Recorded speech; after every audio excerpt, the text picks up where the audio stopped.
Evangelho segundo João, capítulo 7. Vamos abrir as nossas Bíblias no capítulo 7 do Evangelho segundo João. Versículo 1. E depois disto, Jesus andava pela Galileia, e já não queria andar pela Judéia, pois os judeus procuravam matá-lo. A essa altura, João começa a registrar os últimos 6 meses no ministério de Jesus. E assim você perceberá quanto tempo e atenção João dedica aos 6 últimos meses do seu ministério, apontando para o fato de que Jesus não mais anda tão abertamente na área da Judéia entre os judeus. Na verdade, através de outros evangelhos, sabemos que a essa altura Jesus foi primeiro à área de Tiro e Sidom com os seus discípulos, e então na colina para Cesareia de Filipe, que é a base do Monte Hermon, onde ele foi transfigurado. E é claro, lá na Cesareia de Filipe, a grande confissão de Pedro. Agora, Jesus está mais uma vez na região da Galileia, e ele se mantém bem afastado de Jerusalém, exceto pelo que veremos do capítulo 7 ao 10, quando ele vai para a festa dos tabernáculos e depois quando ele vai para a sua visita final, na festa da Páscoa, 6 meses antes da sua crucificação. A essa altura, nós estamos entrando nos últimos 6 meses do ministério de Jesus, antes da crucificação. Versículo 2. E estava próxima a festa dos judeus, a dos tabernáculos. A festa do tabernáculo era a festa que eles relembravam a proteção de Deus dos seus pais durante os 40 anos de peregrinação no deserto. Eles não conseguiriam sobreviver. 1 milhão de pessoas nunca poderiam ter sobrevivido 40 anos no deserto. De maneira alguma, o deserto teria provisão suficiente para esse número de pessoas que naquela altura eram nômades, a não ser que o Senhor tivesse suprido. E Deus realmente supriu. Ele os guiou de dia com uma nuvem e à noite com um pilar de fogo. Ele também proveu codornas. Ele proveu o maná. Ele proveu água da rocha. E essa era a época da celebração das milagrosas provisões de Deus para os seus pais, sustentando-os por 40 anos no deserto. E assim essa festa dos tabernáculos, que acontecia no 10º mês do nosso calendário, no 7º mês do calendário judaico. Versículo 3. Disseram-lhe, pois, seus irmãos: sai daqui e vai para a Judéia, para que também os teus discípulos vejam as obras que fazes. Os irmãos aqui, sem dúvida, são os verdadeiros meio-irmãos de Jesus, Tiago, Judas e Simão. E eles já haviam aparecido outra vez na história, quando eles vieram com Maria para resgatá-lo da multidão. E a essa altura, eles não acreditam nas suas afirmações, mas eles estão dizendo: por que você não vai para a Judéia, para que eles também vejam as suas obras e creiam nelas? Versículo 4. Porque não há ninguém que procure ser conhecido, que faça coisa alguma em oculto. Se fazes estas coisas, manifesta-te ao mundo. E aqui nós vemos esse incentivo vindo dos seus irmãos. Versículos 5 e 6. Porque nem mesmo seus irmãos criam nele. Disse-lhes, pois, Jesus: ainda não é chegado o meu tempo, mas o vosso tempo sempre está pronto. Jesus fala bastante sobre a sua hora. Quando ele fala sobre isso, está falando sobre a própria cruz. Agora, ele está falando de um tempo que é o tempo a ser revelado.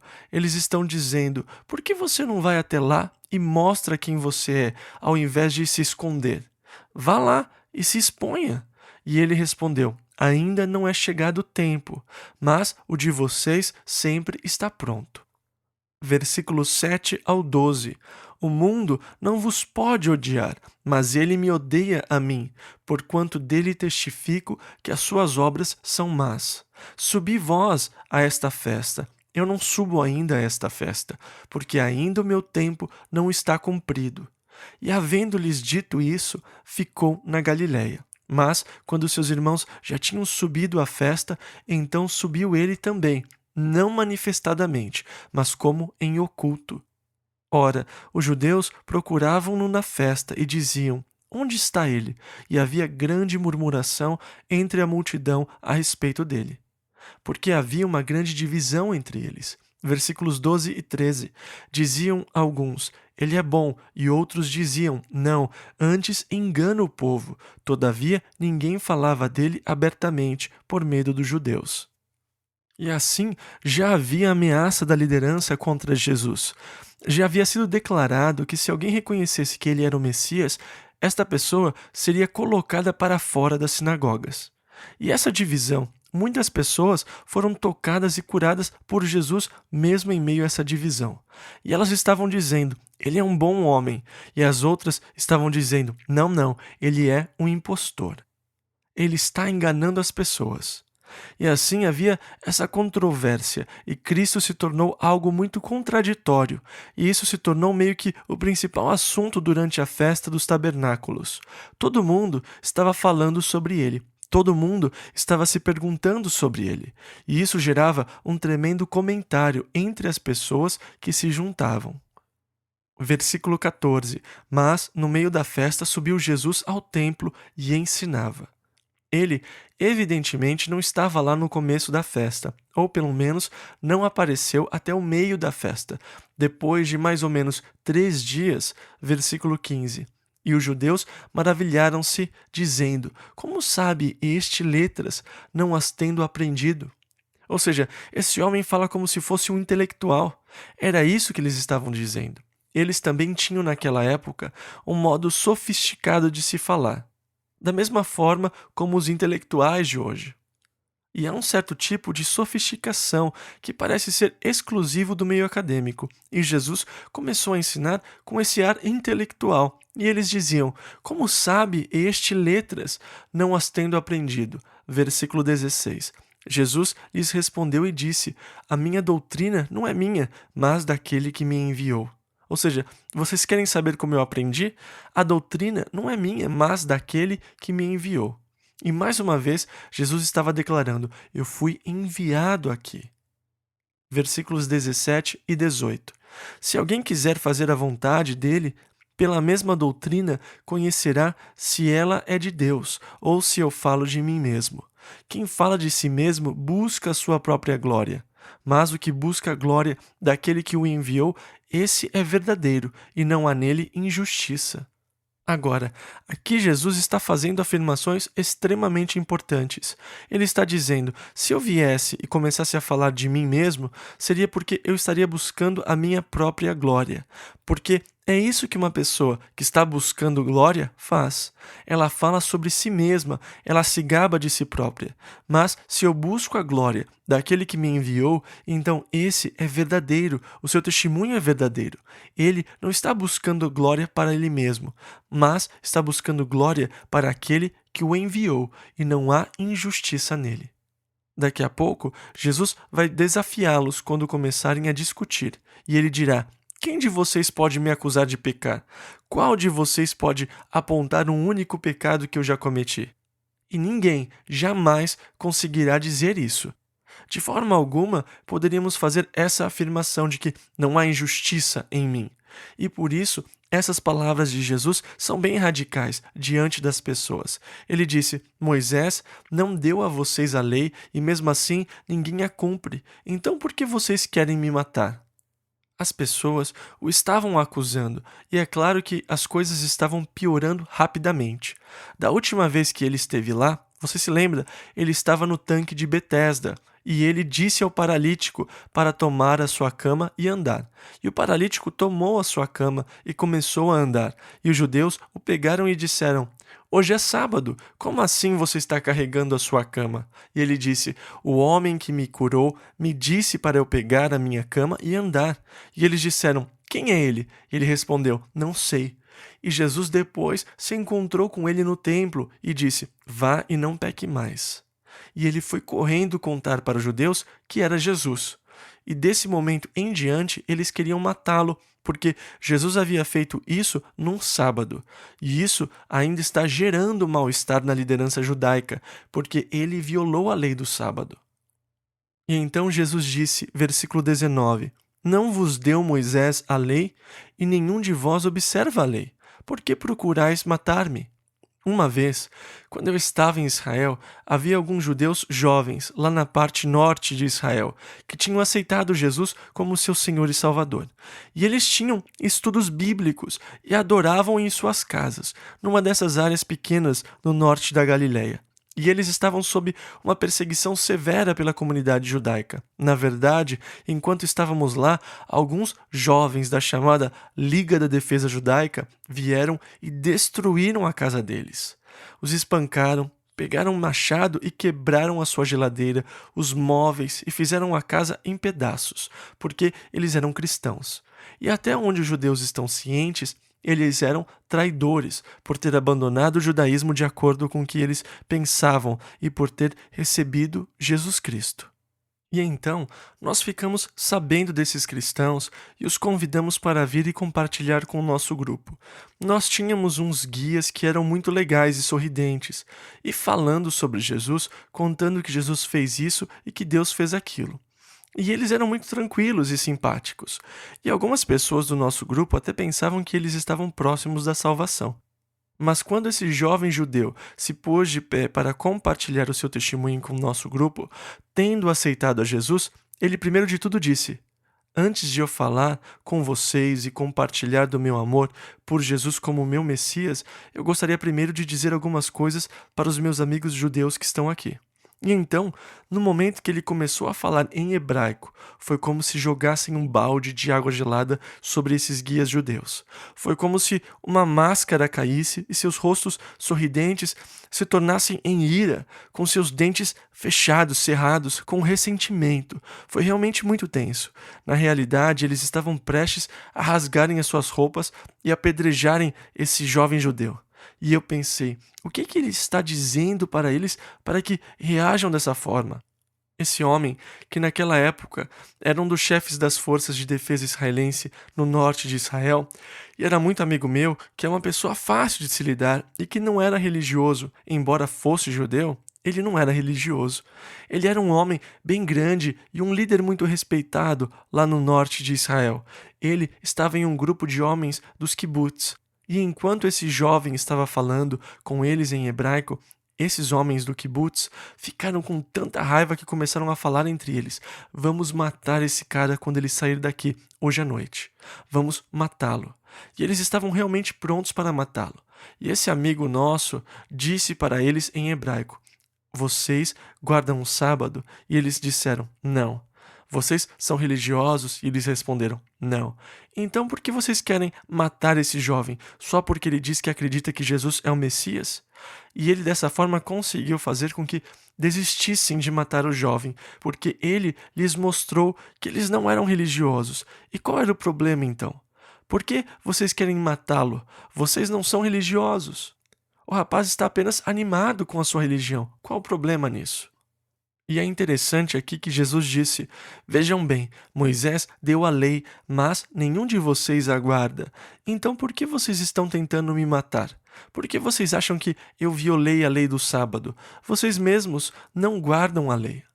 Versículo 20 ao 22. A multidão respondeu e disse: Tens demônio, quem procura matar-te? Respondeu Jesus e disse-lhes: Fiz uma só obra, e todos vós maravilhais, pelo motivo de que Moisés vos deu a circuncisão. Não que fosse de Moisés. Na verdade, a circuncisão antecede Moisés. Ela veio de Abraão, mas dos seus pais, ou seja, veio do pai Abraão. No sábado, circuncidais um homem. Jesus está se referindo novamente ao milagre do sábado.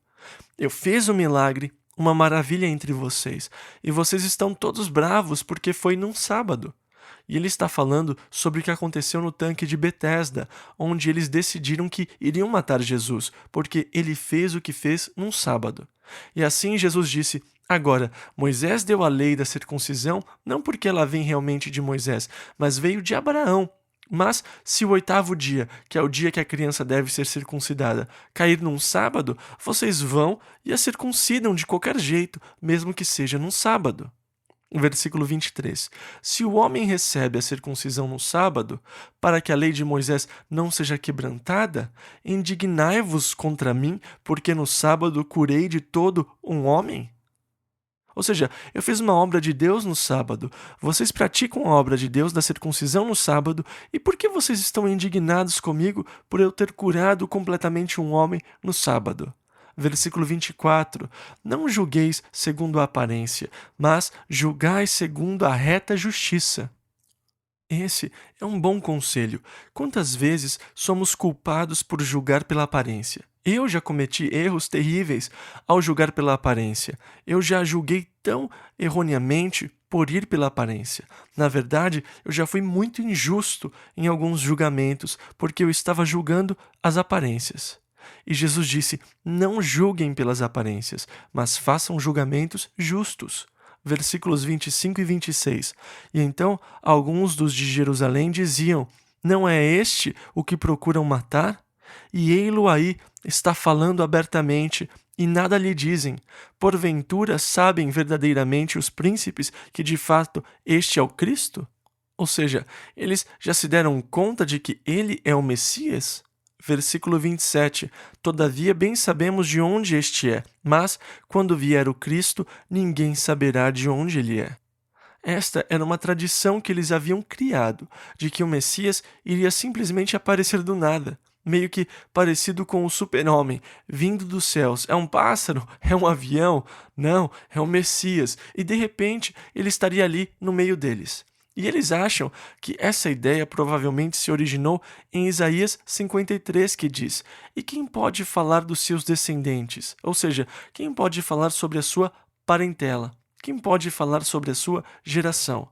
E ele do nada aparece aqui e ninguém sabe de onde ele veio, mas aqui ele aparece no nosso meio. E assim eles disseram: Você acha que as autoridades vão acreditar que ele é o Messias? Ei, nós sabemos de onde esse homem veio, e quando o Messias vier, ninguém saberá de onde ele veio. Versículo 28. Clamava, pois, Jesus no templo, ensinando e dizendo: Vós conheceis-me e sabeis de onde sou. E eu não vim de mim mesmo, mas aquele que me enviou é verdadeiro, o qual vós não conheceis. Vocês podem me conhecer, vocês podem saber que eu cresci em Nazaré, mas vocês não conhecem aquele que me enviou. Versículo 29. Mas eu o conheço, porque dele sou e ele me enviou. Perceba as inúmeras vezes que Cristo declara o fato de ele ter sido enviado. Ele estava na terra em uma missão. Versículo 30. Procuravam, pois, prendê-lo, mas ninguém lançou mão dele, porque ainda não era chegada a sua hora. Esta é a primeira vez que lemos essa frase, com exceção de quando Jesus disse para Maria: A minha hora ainda não é chegada. Mas aqui é o começo de muitas vezes onde leremos: A sua hora ainda não era chegada. Ou seja, a hora da crucificação, a 6 meses de distância. Versículos 31 e 32. E muitos da multidão creram nele e diziam: Quando Cristo vier, fará ainda mais sinais do que os que este tem feito? Os fariseus ouviram que a multidão murmurava dele estas coisas, e os fariseus e os principais dos sacerdotes mandaram servidores para o prenderem. Eles achavam que essa era a hora e que tinham que fazer alguma coisa, e então enviaram soldados para prendê-lo. Versículos 33 e 34. Disse-lhes, pois, Jesus: Ainda um pouco de tempo estou convosco, e depois vou para aquele que me enviou. Vós me buscareis e não me achareis, e onde eu estou, vós não podeis vir. Agora, Jesus estava falando em todos os tipos de pretérito. Perceba os diferentes pretéritos que ele está usando aqui. E o motivo pelo qual ele está falando em tantos pretéritos diferentes é porque ele transcende o tempo. Ele sempre estava vivendo no eterno. E por causa da sua transcendência no tempo, ele falava em diferentes pretéritos. Jesus disse: Ainda um pouco de tempo estou convosco, e depois eu vou para aquele que me enviou. Vocês me buscarão e não me acharão. Onde eu estou, vocês não podem vir. Você percebe a variação de tempo na sua conjugação verbal, a variação dos pretéritos? Pois eu estou no eterno. Versículos 35 e 36. Disseram, pois, os judeus uns para os outros: Para onde irá este que o não acharemos? Irá, porventura, para os dispersos entre os gregos e ensinará os gregos? Que palavra é esta que disse: Buscar-me-eis e não me achareis, e aonde eu estou, vós não podeis ir? Do que esse homem está falando? Versículo 37. E no último dia, o grande dia da festa, Jesus pôs-se em pé e clamou, dizendo: Se alguém tem sede, venha a mim e beba. O último dia da festa era o 8º dia, porque a festa dos tabernáculos durava 8 dias. No último dia, o grande dia da festa, sem dúvida, lá no monte do templo, milhares de pessoas reunidas para essa festa. Essa era uma das 3 maiores festas do calendário judaico, quando todos os homens adultos deviam vir e se apresentar diante de Deus. De acordo com o historiador Joséfo, mais ou menos 2,5 milhões de pessoas se reuniam em Jerusalém durante essas festas nos tempos de Cristo. E assim você pode imaginar o tamanho da multidão de pessoas no monte do templo. Agora, havia uma ação simbólica especial que acontecia em cada dia da festa. Conforme o sacerdote enchia os jarros de água no tanque de Siloé e recitavam os salmos do 113 ao 118, ele subia os degraus do tanque em direção à área do monte do templo, e antes que as pessoas despejassem esses jarros de água sobre o pavimento. Isto para lembrá-las de quando seus pais estavam perecendo no deserto. Deus os preservou ao milagrosamente lhes dar água da rocha, quando ela foi ferida por Moisés. E assim, a água tinha um papel muito importante na festa dos tabernáculos. Eles se dão conta de que seus pais seriam exterminados, mas Deus os preservou e os salvou, lhes dando água da rocha. E assim, Jesus, no seu último dia, o grande dia da festa, clamou: Se alguém tem sede, venha a mim e beba. A sede sobre a qual Jesus está falando aqui não é uma sede física ou uma sede emocional, mas aquela profunda sede no espírito do homem por Deus. Bem no fundo de cada ser humano há uma sede que clama por um relacionamento sincero com Deus. E eu não me importo com quem você é ou qual é a sua história, onde você está, porque todo mundo bem no fundo tem sede de Deus. Existem pessoas que tentam cobrir isso. Elas tentam cobrir isso com uma fachada. Elas tentam usar show, uma interpretação, uma vitrine. Elas tentam colocar uma grande fachada dizendo: eu tenho tudo sob controle, eu não tenho problemas, não preciso de ajuda, posso me virar sozinho. Mas bem no fundo, dentro de você, há um clamor por um relacionamento sincero com Deus. Um exemplo clássico é essa garota que estava tirando água do poço lá em Samaria, que era tão esperta, elegante, inteligente nas suas respostas para Jesus, até que finalmente ele tirou a sua máscara. E ele disse a ela: sim, você disse a verdade quando falou que não tem marido, porque na realidade você já teve 5 maridos, e o homem com que você está vivendo agora não é seu. E ele arrancou a máscara dela, e ela disse: Senhor, eu percebo que tu és profeta. Os nossos pais dizem que devemos adorar a Deus nessas montanhas, e vocês dizem que é em Jerusalém. Mas onde eu posso encontrar a Deus? Ei, bem lá no fundo, em cada coração, há a pergunta: onde eu posso encontrar a Deus? Os homens têm sede de Deus em seus espíritos. Agora, nós geralmente tentamos saciar essa sede com coisas físicas, mas isso nunca funciona. A razão por trás da mania do prazer nos Estados Unidos hoje é que as pessoas estão tentando, de alguma forma, satisfazer uma profunda sede espiritual dentro de si. Elas tentam satisfazer sua sede com experiências emocionais, e realmente essa é uma das grandes causas do uso de drogas. É uma das causas do alcoolismo. É interessante que o apóstolo Paulo associa o alcoolismo com o ato de ser cheio do Espírito. Ele disse em Efésios 5, versículo 18: Não vos embriagueis com vinho, em que há contenda, mas enchei-vos do Espírito. E ele associa os dois, por quê? Porque há uma relação entre os dois. O que uma pessoa está procurando quando ela se apoia numa garrafa e vira uma alcoólatra? O que ela está procurando? Ela está procurando por algum tipo de satisfação, de paz interior. Uma paz na consciência. Ela está buscando forças para poder conseguir lidar com as coisas. O que um homem descobre quando ele está cheio do Espírito? Ele tem paz na sua consciência, uma capacidade de lidar com as coisas. Ele descobre o que é plenitude e satisfação. E por isso é bastante apropriado para que Paulo relacione essas duas coisas, que na superfície parecem ser diferentes, mas quando se vai além, você está lidando com o mesmo problema, que é a sede humana. Um homem, porém, tem uma tentativa mal dirigida para saciar a sua sede. E assim Jesus disse: Se alguém tem sede, venha a mim e beba. E aqui nós temos o Evangelho em termos muito simples. É isso e acabou. É sobre isso que é o Evangelho. Porque o homem está buscando em seu espírito um relacionamento sincero com Deus. E ele pode achar isso quando ele vem a Jesus Cristo. Você tem uma sede bem no fundo. Você precisa de Deus. Eu entendo a sua necessidade. Venha até a mim e beba. Era isso que Jesus estava dizendo.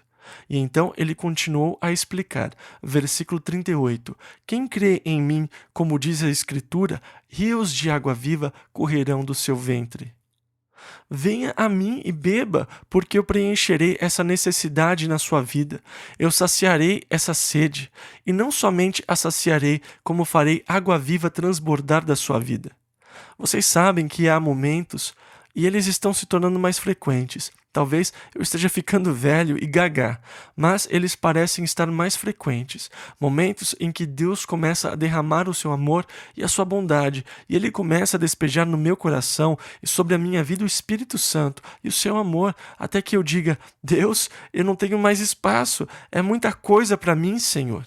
E o Senhor é grande demais. É melhor desligar as torneiras, Deus. Eu não consigo mais. Eu estou cheio já, farto.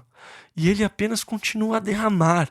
E eu sou meio que arrebatado na glória de Deus e na sua bondade, no seu amor.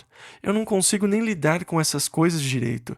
Que coisa maravilhosa ser invadido pelo Espírito. Que coisa gloriosa. O que podemos dizer então? Há rios de água viva correndo dentro de você. Agora, João adiciona o seu comentário.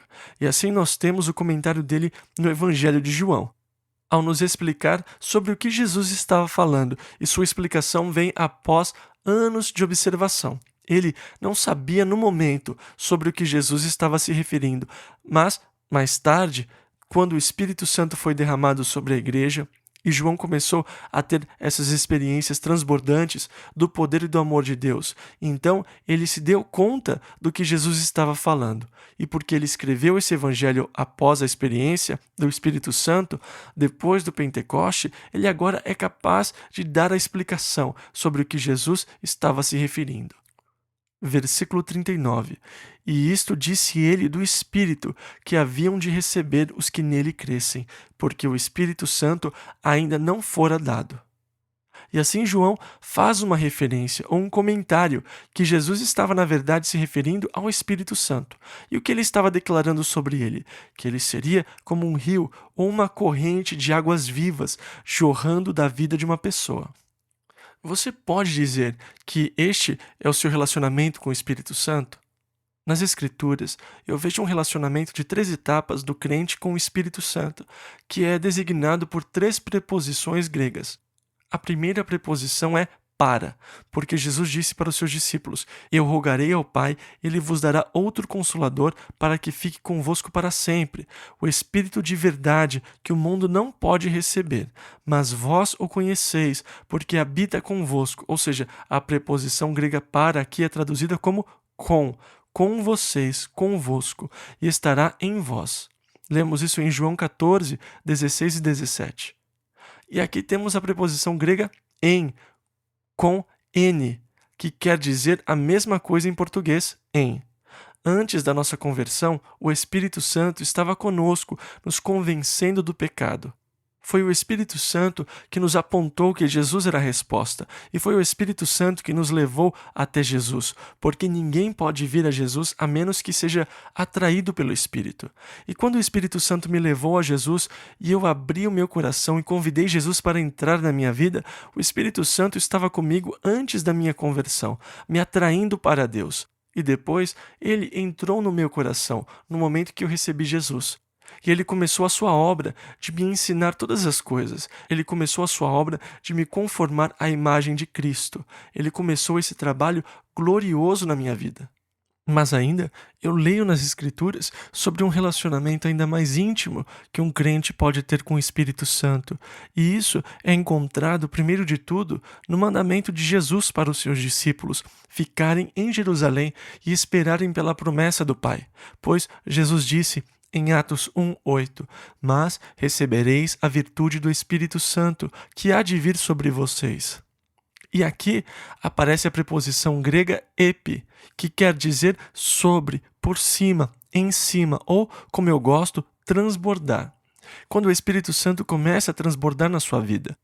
Essa é a dinâmica do transbordar do Espírito. E é a isso que Jesus está se referindo aqui, esse terceiro relacionamento, quando o Espírito termina a sua obra dentro de mim. E agora, o objetivo do trabalho do Espírito é o transbordar na minha vida e na vida de outras pessoas ao meu redor. Então, eu começo a receber o benefício daquela obra que Deus fez em mim. Deus tem que trabalhar primeiro em mim. Isso é primordial, mas Deus nunca está satisfeito apenas com a obra em mim. Ele deseja que a minha vida seja um instrumento pelo qual Ele possa trabalhar, ou um canal pelo qual Ele possa fluir por mim o seu dinâmico amor e poder também para um mundo necessitado. E assim, tudo isso Ele estava falando sobre o Espírito Santo. O quê? Que Ele jorrará da sua vida como uma enxurrada de águas vivas.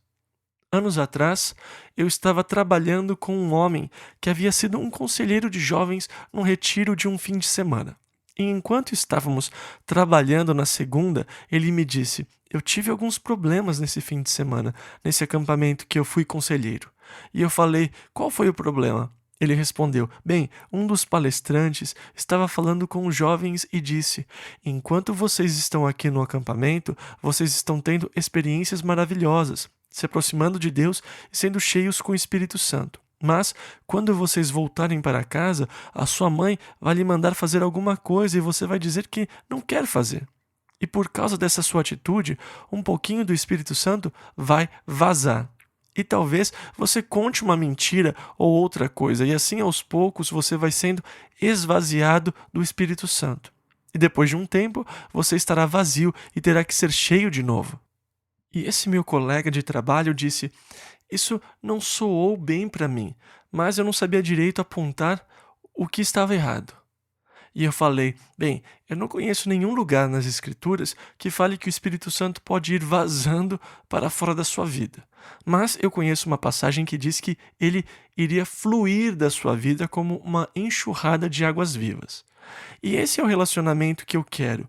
Eu quero que a minha vida seja transbordante. Eu quero que o Espírito de Deus venha fluindo da minha vida como uma corrente de águas vivas.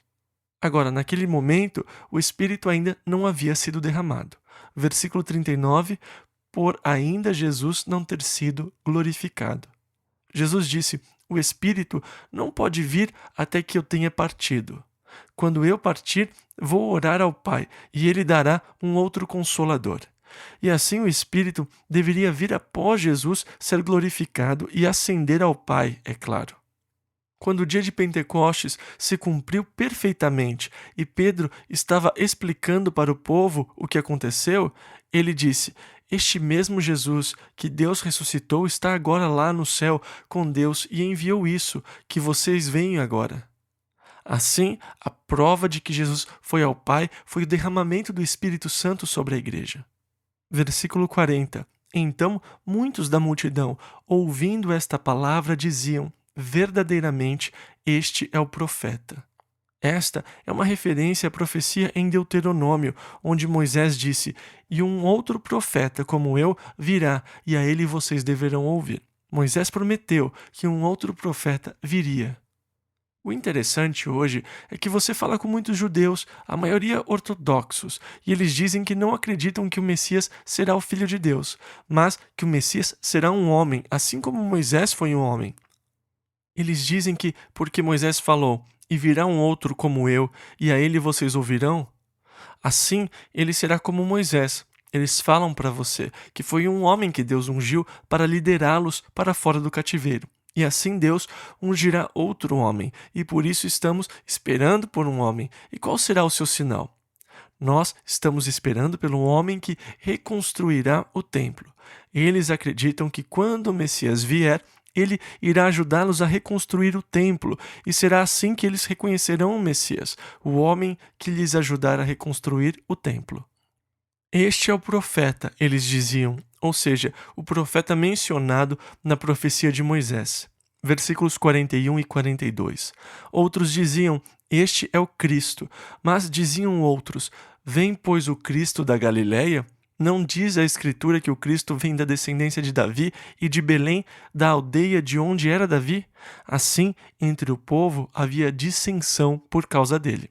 Evidentemente, eles não sabiam que Jesus veio de Belém, que Maria e José haviam viajado para lá. É claro, para ser registrado porque ele era da casa e da linhagem de Davi. E é claro, como Lucas remonta a genealogia de Maria, descobrimos que ela também era da tribo de Davi.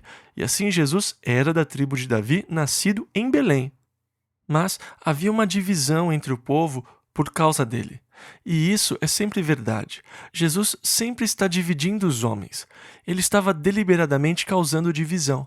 Ele dizia coisas radicais que podia dividir as pessoas. Nós lemos que ele disse para Marta, lá em João 11, versículo 25 e 26. Eu sou a ressurreição e a vida. Quem crê em mim, ainda que esteja morto, viverá. E todo aquele que vive e crê em mim nunca morrerá. Crês tu isto? Você percebe? Ele falou algo radical como isso e imediatamente já desafia. Você crê nisso? Agora, ao perguntar isso, ele estava criando deliberadamente uma divisão. E até mesmo agora as pessoas estão divididas entre aquelas que creem e aquelas que não creem. Assim, a divisão que ele estava criando é carregada até hoje. Aqueles que creem e aqueles que não creem. Aqueles que têm a vida eterna e aqueles que não têm vida eterna.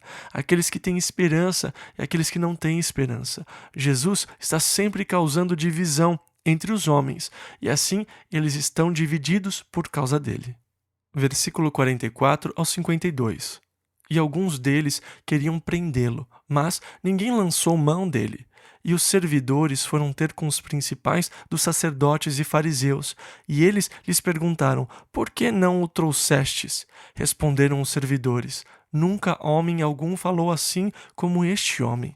Responderam-lhes, pois, os fariseus, também vós fostes enganados? Criam nele, porventura, algum dos principais ou dos fariseus? Mas esta multidão, que não sabe a lei, é maldita. Nicodemos, que era um deles, o que de noite fora ter com Jesus, disse-lhes, porventura condena nossa lei um homem sem primeiro o ouvir e ter conhecimento do que faz? Responderam eles e disseram-lhe, és tu também da Galileia? Em outras palavras, você está junto com ele? Versículos 52 e 53. Examina e verás que da Galileia nenhum profeta surgiu, e cada um foi para a sua casa. Evangelho segundo João, capítulo 8. Vamos abrir nos versículos 1 e 2. Jesus, porém, foi para o Monte das Oliveiras e pela manhã, cedo, tornou para o templo. Agora, a festa havia acabado, mas Jesus estava indo para o templo novamente no dia seguinte. Versículo 2 ainda. E todo o povo vinha ter com ele, e assentando-se os ensinava. E o mestre sempre se sentava quando falava. Versículos 3 e 4. E os escribas e fariseus trouxeram-lhe uma mulher apanhada em adultério, e pondo-a no meio, disseram-lhe, Mestre, esta mulher foi apanhada no próprio ato, adulterando. Ou seja, nós a pegamos em flagrante. Versículos 5 ao 9. E na lei nos mandou Moisés que as tais sejam apedrejadas. Tu, pois, que dizes?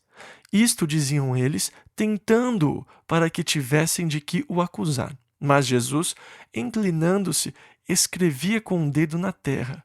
E como insistissem, perguntando-lhe, endireitou-se e disse-lhes, aquele que de entre vós está sem pecado, seja o primeiro que atire pedra contra ela.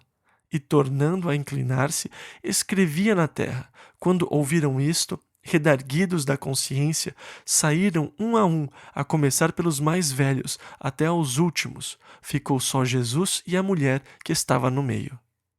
Bem, agora eu tenho um problema com isso, e também um comentário. O problema é, onde estava o homem? Porque eles o pegaram em flagrante e, de acordo com a lei de Moisés, ambos deveriam ser apedrejados. Por que eles só trouxeram a mulher então? Assim, já havia injustiça logo de cara, no próprio julgamento deles. Eles deveriam ter trazido o homem também. A pergunta: o que Jesus estava escrevendo na terra? Agora, é claro, as Escrituras não nos diz, e assim a gente pode tentar especular aqui um pouco. Eu acho que, começando pelo mais velho dos fariseus na multidão, que constantemente perseguiam e desafiavam a Jesus, a nossa lei diz para apedrejá-la. O que você diz? Esse tipo de coisa? E ali estava, vamos supor, um senhor chamado Levi, fazendo pressão, e então Jesus provavelmente escreveu o nome Levi na terra. E em seguida, terça passada, às 2 da tarde. Por que você fez aquilo? E então começou a escrever o que esse Levi estava fazendo o outro dia, às 2 da tarde. E Levi disse: eu acho que a minha esposa quer que eu passe na padaria. É melhor eu me apressar. E foi embora. O texto diz que um por um foi culpado em sua consciência. E assim Levi foi embora. E então Jesus escreve: Simão. Então começa a escrever um dos pecados de Simão do dia anterior. E Simão fica envergonhado e confuso e vai embora. E assim, do mais velho ao mais novo. Jesus começa a escrever os seus pecados e as coisas que eles andaram fazendo, porque todos eles se sentiram culpados, um por um, na sua própria consciência, e foram embora, um por um, a começar pelo mais velho até o mais novo, não restando mais ninguém, ficando apenas a mulher. E quando Jesus se levantou de novo, ele apenas abaixou a sua cabeça e começou a escrever. Finalmente, versículos 10 e 11. E, endireitando-se Jesus, e não vendo ninguém mais do que a mulher, disse-lhe: Mulher, onde estão aqueles teus acusadores? Ninguém te condenou? E ela disse: Ninguém, Senhor. E disse-lhe Jesus: Nem eu também te condeno. Vai-te e não peques mais. Isso é algo importante. Vá, mas não esqueça do resto. E não peque mais. Não é apenas uma licença. Jesus disse: Deus não me enviou ao mundo para condenar o mundo, mas para que o mundo, através de mim, seja salvo. E aquele que crê não é condenado. Nós lemos isso em João 3, versículos 17 e 18. E aqui está uma mulher pega em flagrante, num ato punível por pena de morte, de acordo com a lei de Moisés. Mas Jesus está dizendo para ela: Eu não condeno você. Porque ele não veio para condenar, ele veio para salvar. E lá ele demonstrou o seu glorioso ministério, buscando e salvando o que estava perdido. Ela não precisava ser condenada, ela precisava ser salva. Nós precisamos ser salvos. E ao lermos Romanos 8, logo chegaremos a uma pergunta retórica: quem é que condena? É verdade que cristãos vivem sob muita condenação, mas quem é que condena? Se você, como filho de Deus, está vivendo sob condenação, é porque Jesus está te condenando? Que Deus nos ajude a nos livrarmos desse estereótipo de Deus, que está apenas esperando que façamos alguma coisa errada para nos matar. Frequentemente, sobrepomos a imagem do Papai Noel à de Deus, como se Deus fosse o Papai Noel, e as suas orações são apenas para ganhar as coisas boas dele. Me diz o que você quer hoje, o que você quer de Natal, e assim as orações são apenas para a gente conseguir o que queremos de Deus. Mas, continuando com essa imagem, também vemos Deus carregando uma lista e vendo quem se comportou e quem não se comportou, quem é bom e quem é malcriado. E porque sabemos que somos malcriados e nos sentimos culpados por causa do nosso pecado, nós sentimos que é Deus quem está nos condenando. Quem é que condena? Paulo não declara quem é que condena, ele apenas declara negativamente quem é que não condena. Ele disse: Pois é Cristo quem morreu, ou antes quem ressuscitou dentre os mortos, o qual está à direita de Deus, e também intercede por nós.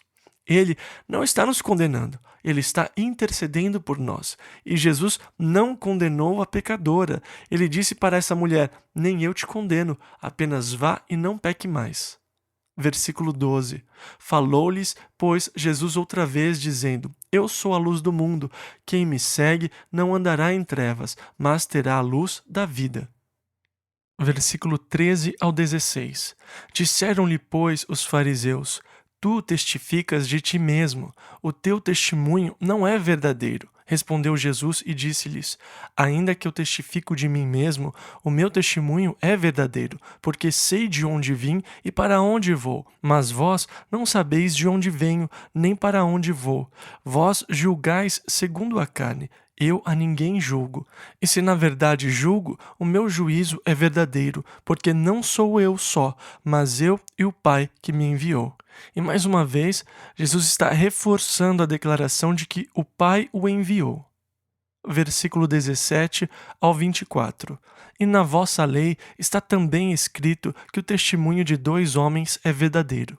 Eu sou o que testifico de mim mesmo, e de mim testifica também o Pai que me enviou. Disseram-lhe, pois: Onde está teu pai? Jesus respondeu: Não me conheceis a mim, nem a meu pai. Se vós me conhecesseis a mim, também conheceríeis a meu pai. Estas palavras disse Jesus no lugar do tesouro, ensinando no templo. E ninguém o prendeu, porque ainda não era chegada a sua hora. Disse-lhes, pois, Jesus outra vez: Eu retiro-me, e buscar-me-eis, e morrereis no vosso pecado. Para onde eu vou, não podeis vós vir. Diziam, pois, os judeus: Porventura quererá matar-se a si mesmo? Pois diz: Para onde eu vou, não podeis vir? E dizia-lhes: Vós sois de baixo, eu sou de cima. Vós sois deste mundo, eu não sou deste mundo. Por isso vos disse que morrereis em vossos pecados, porque se não crerdes que eu sou, morrereis em vossos pecados. Perceba novamente as pesadas e radicais declarações que Jesus está fazendo. Eu quero dizer, ele está colocando os pingos nos is. Ele está dizendo muito claramente a verdade para eles. E qual é a verdade? Se você não crer nele, você vai morrer nos seus pecados, porque Deus fez provisão para o perdão dos seus pecados, mas essa provisão é crer em Jesus Cristo. E se você não acredita nele, então não há provisão e você morrerá nos seus pecados. E se você morrer em seus pecados, você está perdido. E assim Jesus está apenas os encurralando. Ele está dizendo: vocês são de baixo, eu sou do alto. Versículo 25 ao 28. Disseram-lhe, pois: Quem és tu? Jesus lhes disse: Isso mesmo que já desde o princípio vos disse. Muito tenho que dizer e julgar de vós, mas aquele que me enviou é verdadeiro, e o que dele tenho ouvido, isso falo ao mundo. Mas não entenderam que ele lhes falava do Pai. Disse-lhes, pois, Jesus: Quando levantardes o Filho do Homem? E é claro que esse termo levantar é uma referência à cruz. Na verdade, ele está dizendo: quando vocês me levantarem na cruz, ou quando vocês crucificarem o Filho do Homem, versículos 28 e 29. Então conhecereis que eu sou, e que nada faço por mim mesmo, mas isto falo como meu Pai me ensinou. E aquele que me enviou está comigo. O Pai não me tem deixado só, porque eu faço sempre o que lhe agrada. Essa é uma afirmação maravilhosa. Ele foi capaz de fazê-la. Depois de apenas um dia, eu já gostaria de fazer essa afirmação. Olha, eu sempre faço as coisas que agradam a Deus. Agora, o Pai testificou isso. Ele disse: Este é o meu amado Filho, em quem me agrado. E Jesus falou: Não há injustiça em mim, porque eu faço sempre o que lhe agrada. E daqui a pouco ele vai dizer: Quem de vocês pode me convencer de pecado ou mostrar que eu tenha cometido algo? Eu sempre faço o que agrada o Pai. Versículos 30 e 31. Dizendo ele estas coisas, muitos creram nele. Jesus dizia, pois, aos judeus que criam nele: Se vós permanecerdes na minha palavra, verdadeiramente sereis meus discípulos. Vocês que creem em mim, apenas permaneçam na minha palavra, e se vocês assim fizerem, verdadeiramente serão meus discípulos. Versículos 32 e 33. E conhecereis a verdade, e a verdade vos libertará. Responderam-lhe: Somos descendência de Abraão, e nunca servimos a ninguém. Como dizes tu, sereis livres? Até o presente momento, eles estavam em escravidão com Roma, mas eles não reconheciam isso, e esse era um de seus problemas. Eles continuamente se rebelavam contra as autoridades romanas, e finalmente, em 70 depois de Cristo, a nação de Israel foi completamente destruída por causa desse tipo de atitude, de nunca servimos a ninguém. E essa atitude trouxe destruição à nação. Na revolta de 70 depois de Cristo, quando os romanos enviaram Tito com as suas legiões, exércitos, eles vieram e simplesmente destruíram toda a nação. Mas é interessante o espírito dessas pessoas. Eles estavam dizendo: somos descendência de Abraão e nunca servimos a ninguém. Como assim você diz que seremos livres? Versículo 34. Respondeu-lhes Jesus: em verdade vos digo que todo aquele que comete pecado é servo do pecado. Vocês dizem que são livres, mas se vocês cometem pecados, vocês são escravos do pecado. A Bíblia diz que para quem ofereçamos a nossa obediência, seu escravo nos tornamos. Escravos do pecado que leva à morte ou da obediência que leva à justiça. É interessante como rapidamente uma pessoa pode se tornar escrava do pecado. É interessante como rapidamente o pecado pode tomar conta da vida de uma pessoa e começar a controlá-la. Ele pode tomar conta da sua vida, transformando em escravo, e nós vemos pessoas escravizadas pelo pecado. E Jesus está aqui declarando que se você comete pecado, você se torna escravo do pecado. Vocês dizem que são livres, mas não são. Vocês são escravos do pecado. Versículos 35 e 36. Ora, o servo não fica para sempre em casa, o filho fica para sempre. Se, pois, o filho vos libertar, verdadeiramente sereis livres. Como eu amo a minha liberdade em Cristo. Como eu amo a liberdade que eu tenho nele. Na verdade, eu amo tanto que eu aguardo cuidadosamente. Agora, um problema que muitas pessoas têm é que elas não apreciam a sua liberdade e por isso não aguardam. A liberdade que eu gosto é a de não fazer, não necessariamente a liberdade de fazer. Eu tenho a liberdade para fazer, mas eu desfruto da liberdade de não fazer. Porque muitas vezes, se eu exercitar a liberdade de fazer, então eu não tenho mais a liberdade de não fazer. Portanto, é importante como você exercita a sua liberdade. Eu agradeço a Deus por não ter que beber. Agradeço a Deus porque eu não tenho que fazer essas coisas. Algumas pessoas são forçadas, algumas pessoas não têm controle, algumas pessoas são escravas. Eu sou livre. Eu não tenho que fazer tais coisas. Eu tenho a liberdade de não fazer, porque eu fui liberto pelo Filho. E eu digo a vocês, o apóstolo Paulo falou sobre guardar essa liberdade. Ele disse: todas as coisas me são lícitas, ou seja, eu sou livre. Mas daí ele fala: mas eu não serei submetido ao poder de nenhuma delas. Se eu exercitar a minha liberdade numa atividade que por si mesma pode me trazer sob a sua influência, sob o seu poder, eu estou sacrificando a minha liberdade e eu não sou mais livre. Eu agora estou sob a influência do poder desse hábito, daquilo que fiz. Eu agora sou servo ou escravo do pecado. Mas, quando o Filho o libertar, você realmente está liberto. E graças a Deus, Ele pode te libertar de qualquer poder que te prende ao pecado que você possa ter na sua vida. Ele pode te libertar do vício das drogas. Ele pode libertar você do alcoolismo. Ele pode libertar você de qualquer poder do pecado que possa estar segurando você hoje.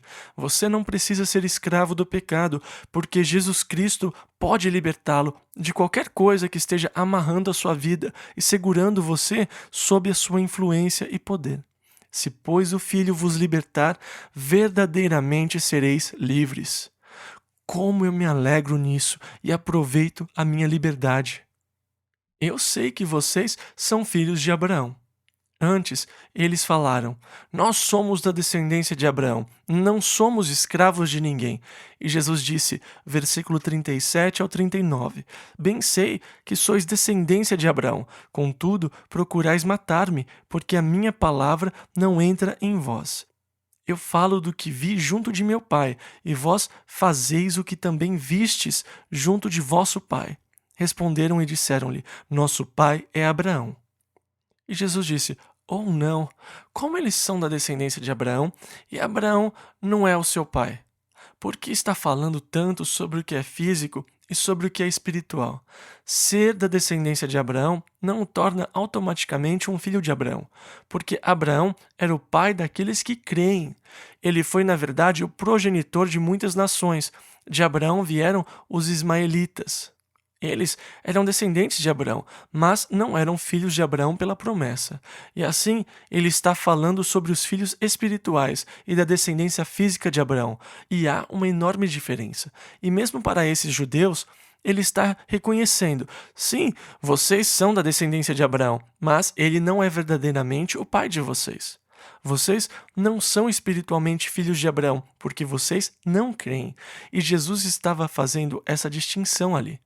Assim, eu sei que vocês são da descendência de Abraão, mas vocês querem me matar, porque a minha palavra não habita em vocês, e eu falo do que tenho visto. E eles responderam e disseram para ele: Abraão é o nosso pai. Versículos 39 e 40. Jesus disse-lhes: Se fosseis filhos de Abraão, faríeis as obras de Abraão. Mas agora procurais matar-me a mim, homem que vos tem dito a verdade que de Deus tem ouvido. Abraão não fez isso. Abraão não tentou me matar, ele creu nas obras de Deus, e foi isso que Deus contou como justiça. Agora, eu estou lhe falando a palavra de Deus e vocês estão tentando me matar. Vocês não estão fazendo as obras de Abraão quando tentam me matar. Versículo 41. Vós fazeis as obras de vosso pai. Disseram-lhe, pois, nós não somos nascidos de fornicação. Isso aqui poderia ser uma referência por Jesus ter nascido de uma virgem. Eles poderiam estar dizendo aqui que a mãe de Jesus o gerou fora do casamento. Nós não somos nascidos de fornicação. E poderia ser aqui que a história de Maria havia se espalhado, que José não era realmente o pai de Jesus. E eles não acreditavam que ele foi concebido através do Espírito Santo, e por isso o estão acusando de ter sido gerado fora do casamento. Agora, a Bíblia afirma que Maria era virgem e que o nascimento de Cristo foi um milagre divino, porque o poder do Altíssimo veio sobre ela, e Jesus era o Filho de Deus, nascido através da obra e do agir do Espírito Santo. Aqui parece ser um golpe baixo contra Jesus, desafiando o seu nascimento de uma virgem. Há uma conclusão interessante que pode ser tirada disso. Nas Escrituras, nos relatos de Maria, a mãe de Jesus, nós realmente descobrimos que ela é uma das mulheres mais extraordinárias que já existiu. Seguramente, a mulher mais abençoada que já existiu. Quando ela visitou a sua prima Isabel, lá nas montanhas da Judéia, ela disse: Bendita és tu entre as mulheres, e bendito o fruto do teu ventre. Por quê? Porque Deus deu a ela a maior honra e o maior privilégio que qualquer mulher poderia ter. Deus a escolheu como um instrumento para trazer o seu filho ao mundo. Que grande honra! Mas Deus, ao fazer essa escolha, fez uma escolha sábia, sem dúvida. Escolheu uma garota jovem com caráter e virtude. E isso é demonstrado no que é chamado de Magnificat, ou a música de Maria, no Evangelho de Lucas, capítulo 1, onde ela declara: A minha alma engrandece ao Senhor, e o meu espírito se alegra em Deus, meu Salvador, porque atentou na baixeza de sua serva. E ela continuou com louvores gloriosos a Deus, expressando uma profundidade de caráter que era absolutamente maravilhoso. E em todo o tempo, todos os relatos sobre Maria que são trazidos à tona é sempre algo muito admirável. Exceto aqui. Eles disseram: Nós não somos nascidos de fornicação. Eles estavam dizendo: Você sabe que a sua mãe gerou você fora do casamento. Agora, sendo esse personagem admirável que Maria foi, e sabendo a psicologia do amor de uma mãe pelo seu filho, não há nada, parece, no mundo que supere o amor de uma mãe por seu filho. esse amor natural dado por Deus. Quando Jesus estava sendo crucificado, Maria poderia ter colocado um fim em tudo aquilo, muito rapidamente, e de maneira muito simples. Quando ela viu que as coisas estavam indo contra o seu filho, que ele estava sendo condenado à crucificação, ela poderia ter dito a Pilatos: espere um pouco, espere um minuto. Eu vou falar o nome do homem que fez isso. E ela poderia ter dado o nome do pai de Jesus, se houvesse esse pai na terra. E eu tenho certeza de que, se houvesse, ela teria dito, por causa do seu amor de mãe. Mas ela não podia, ela não tinha o que fazer. E ela teve que vê-lo morrer, porque não havia jeito dela livrá-lo, dizendo o nome do seu verdadeiro pai na terra, porque ele nasceu de Deus. E esse é um dos argumentos poderosos para o nascimento de Jesus. É um dos argumentos psicológicos para o nascimento de Jesus de uma virgem. O fato de que Maria não pôde livrá-lo da condenação por dar o nome do pai biológico, porque ele não teve um pai biológico, ele nasceu de Deus. Mas aqui parece que eles estão meio que lançando calúnias sobre ele. Versículos 41 e 42. Nós não somos nascidos de fornicação. Temos um Pai, que é Deus. Disse-lhes, pois, Jesus: se Deus fosse o vosso Pai, certamente me amaríeis, pois que eu saí e vim de Deus. Se Deus fosse o vosso Pai, certamente me amaríeis, pois que eu saí e vim de Deus. Não vim de mim mesmo, mas Ele me enviou. E Jesus tem nos dito frequentemente que o Pai o enviou. E aqui ele está lhes dizendo claramente quem foi que o enviou. Se Deus fosse o vosso Pai, certamente me amaríeis, pois que eu saí e vim de Deus. Uma declaração clara de Jesus de que ele saiu e veio de Deus. Há aqueles que dizem: bem, Jesus nunca afirmou que ele é o Filho de Deus. Espere um pouco. Bem aqui, ele está declarando claramente para eles: eu saí e vim do meu Deus. Eu não vim de mim mesmo, eu não vim por conta própria. Ele me enviou. Versículos 43 e 44. Por que não entendeis a minha linguagem? Por não poderdes ouvir a minha palavra. Vós tendes por pai ao diabo. Eles disseram que Abraão era o pai deles e que tinham um pai que era Deus. E Jesus respondeu: não. Deus não é o pai de vocês, mas vocês pertencem ao seu pai, que é o diabo. Versículo 44 ainda. E quereis satisfazer os desejos de vosso pai. O desejo de Satanás de destruir Jesus. Vocês assim o farão. Versículo 44. Ele foi homicida desde o princípio, ou seja, vocês vão me matar. Versículo 44 ao 47. E não se firmou na verdade, porque não há verdade nele. Quando ele profere mentira, fala do que lhe é próprio, porque é mentiroso e pai da mentira. Mas porque vos digo a verdade, não me credes. Quem dentre vós me convence de pecado? E se vos digo a verdade, por que não credes? Quem é de Deus, escuta as palavras de Deus. Por isso, vós não as escutais, porque não sois de Deus. Agora, isso é algo muito pesado, porque enquanto eu estou aqui ensinando, vocês estão ouvindo a palavra de Deus ou nada disso faz sentido para vocês? Você está pensando: bem, você sabe, termina logo com isso, eu tenho outras coisas para fazer. A palavra de Deus fala ao seu coração, meu irmão. Você a recebe, ela atinge o seu coração. Ela está ministrando e alimentando você, ou é algo meio que você está apenas colocando de lado? Quem é de Deus, escuta as palavras de Deus, por isso vós não as escutais, porque não sois de Deus. Versículo 48 ao 51. Responderam, pois, os judeus e disseram-lhe: não dizemos nós bem que és samaritano e que tens demônio? Jesus respondeu: eu não tenho demônio, antes honro a meu Pai, e vós me desonrais. Eu não busco a minha glória, há quem a busque e julgue. Em verdade vos digo que, se alguém guardar a minha palavra, nunca verá a morte. Jesus não ia deixá-los saírem impunes. E ele vai apertá-los cada vez mais. Eu quero dizer que Jesus estava pronto para essa controvérsia. Jesus estava dizendo: vocês querem ouvir isso? Então beleza, vamos lá. E agora, essa declaração radical: se alguém guardar a minha palavra, nunca verá a morte. E então os judeus lhe disseram: agora nós sabemos que você tem demônios, porque Abraão e os profetas morreram, e você diz que se alguém guardar a minha palavra, nunca verá a morte. Jesus frequentemente era mal compreendido porque ele falava das coisas espirituais, e essas pessoas apenas conseguiam pensar em termos de coisas materiais. E existe a definição bíblica de morte e a definição física de morte. E pela definição humana, a morte é a separação da consciência do homem do seu corpo. Se ligarem uma pessoa aos fios de um eletrocardiograma e eles apontarem uma linha reta, sem nenhum movimento, e depois de 24 horas se ligarem mais uma vez o aparelho e ainda houver uma linha reta, e se eles, o que fazem frequentemente, tiram a pessoa de todos os aparelhos e veem se o eletrocardiograma permanece com uma linha reta, então a pessoa está clinicamente morta.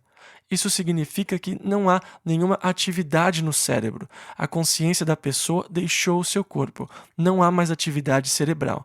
Ela está morta. A sua consciência está separada agora ou deixou o seu corpo. A definição espiritual de morte é a separação da sua consciência de Deus. E assim a Bíblia diz que se uma pessoa está vivendo apenas para o prazer, ela está morta, ainda que tenha vida. Se prazer é o seu Deus, se prazer é o seu principal objetivo, então a sua consciência está separada de Deus, por isso você está morto. Mesmo que do ponto de vista físico você esteja vivo, você está morto porque a sua consciência está separada da de Deus. Deus não está na sua consciência, a Bíblia diz. Jesus, fazendo referência à definição espiritual, lhe disse: se alguém guardar a minha palavra, nunca verá a morte. Eu nunca terei a minha consciência separada de Deus. A minha consciência pode deixar esse meu velho corpo, mas eu não morrerei. Eu serei mais consciente de Deus do que nunca, porque eu estarei bem na presença de Deus, muito vivo. Se alguém guardar a minha palavra, nunca verá a morte. Eu acredito nisso completamente. Eu acredito que um dia a minha consciência deixará esse corpo e as pessoas vão ler nos jornais: o pastor Chuck Smith morreu. Mas isso será um jornalismo pobre, um jornalismo errado. Para ser exato e preciso, eles deveriam escrever: o pastor Chuck Smith se mudou de uma tenda velha e decrépita para uma linda e nova mansão. Eu não estarei morto, eu estarei muito vivo na presença de Deus no seu reino eterno. Pois, se a nossa casa terrestre deste tabernáculo se desfizer, temos de Deus um edifício, uma casa não feita por mãos, eterna nos céus. E por isso também gememos, desejando ser revestidos da nossa habitação, que é do céu. Paulo disse isso na sua segunda epístola aos Coríntios, no capítulo 5, versículo 1. Pois eu sei que enquanto eu viver nesse corpo, eu estou ausente do Senhor. E assim, eu prefiro estar ausente desse corpo e estar presente com o Senhor. Dessa forma, um dia eu me mudarei dessa tenda para uma casa. Não estarei morto, apenas me mudarei. Versículo 52. Disseram-lhe, pois, os judeus: agora conhecemos que tens demônio. Morreu Abraão e os profetas, e tu dizes: se alguém guardar a minha palavra, nunca provará a morte. Agora, eles fizeram uma suposição errada de Abraão. Você se lembra, Jesus, quando estava falando com os saduceus, ele lhes fez uma pergunta, porque eles não acreditavam na ressurreição, em espíritos ou anjos. E Jesus disse, como quando Deus falou com Moisés na sarça ardente, ele disse: eu sou o Deus de Abraão, Isaque e Jacó. Ele não é Deus de mortos, mas dos vivos. Eles fizeram uma suposição errada de que Abraão estava morto.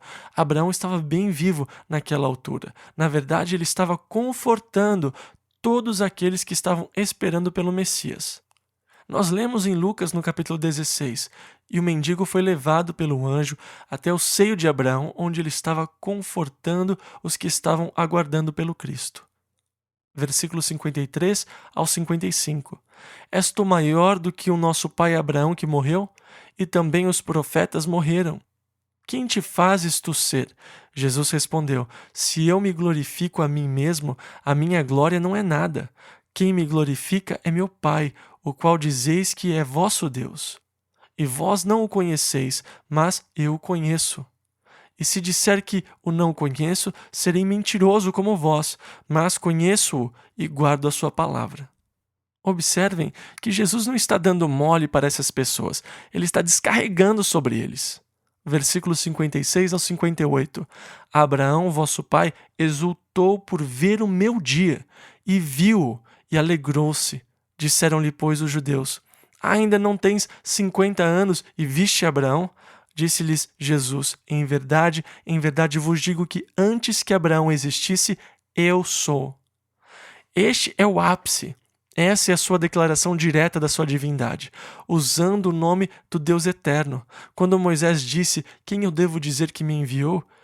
Deus respondeu: Diga que o Eu Sou o enviou. O nome que exprime a natureza eterna de Deus. Eles estavam dizendo: Você nem tem 50 anos e está dizendo que Abraão te viu? E Jesus disse: Antes que Abraão existisse, eu sou. Agora, eles entenderam o que ele disse, porque, versículo 59, então eles pegaram em pedras para lhe atirarem, mas Jesus ocultou-se e saiu do templo, passando pelo meio deles, e assim se retirou. Agora, quando Abraão o viu, Abraão, vosso pai, exultou por ver o meu dia, e viu e alegrou-se. Quando Abraão o viu, é bem possível que essa seja uma referência a Melquisedeque no Velho Testamento. Pois quando Abraão retornava da sua vitória sobre os 5 reis, veio o rei de Salém, o príncipe da paz, e o encontrou e lhe deu pão e vinho, ou seja, a ceia. E Abraão lhe deu os dízimos de tudo que tinha, ou a 10ª parte de todos os despojos. Agora, esse sacerdote do Velho Testamento, Melquisedeque, era chamado de sacerdote do Deus Altíssimo, honrado por Abraão pela oferta de Abraão, oferecendo o dízimo de tudo que tinha. E é muito possível que Melquisedeque foi uma teofania, que é a aparição de Deus no Velho Testamento, na forma de Jesus Cristo. Antes que Abraão existisse, eu sou. Abraão, vosso pai, exultou por ver o meu dia, e viu e alegrou-se. E a outra evidência que mostra que Melquisedeque poderia bem ser ninguém menos que Jesus Cristo. É dito que não há registro da sua genealogia. Ele não veio do sacerdócio levítico, porque Levi não havia nem nascido. Levi era descendente de Abraão, pelo qual a família de sacerdotes veio. E assim é bem possível que Melquisedeque tenha sido, na verdade, uma aparição de Jesus a Abraão no Velho Testamento. Há mais uma possibilidade, e é quando o anjo do Senhor está em seu caminho para destruir a cidade de Sodoma. Se você ler o texto atentamente, Abraão estava falando com Jeová, ou Jesus Cristo, quando estava intercedendo pelas cidades de Sodoma e Gomorra. Abraão disse: E se houver 50 pessoas justas, destruirás o justo com o mal? O Senhor não deveria ser justo? E ao ler isso, você percebe que Abraão está falando com Jeová e Jeová o está respondendo. Assim, é possível que foi aqui que Abraão viu Jesus e se alegrou em ver o seu dia. Mas Jesus existe desde o princípio e foi manifesto durante o período do Velho Testamento. Portanto, essa é mais uma informação interessante. E na próxima semana, nós estudaremos os capítulos 9 e 10. Que vocês sejam abençoados pelo Senhor, fortalecidos pelo poder do Espírito Santo que trabalha na vida de vocês. Que vocês sejam cheios para transbordarem do amor de Deus ao sair por aí como uma luz que brilha nas trevas, para levar essa luz para aqueles que estão nas trevas, para que possam ter esperança no dia de grande escuridão. Em nome de Jesus, amém.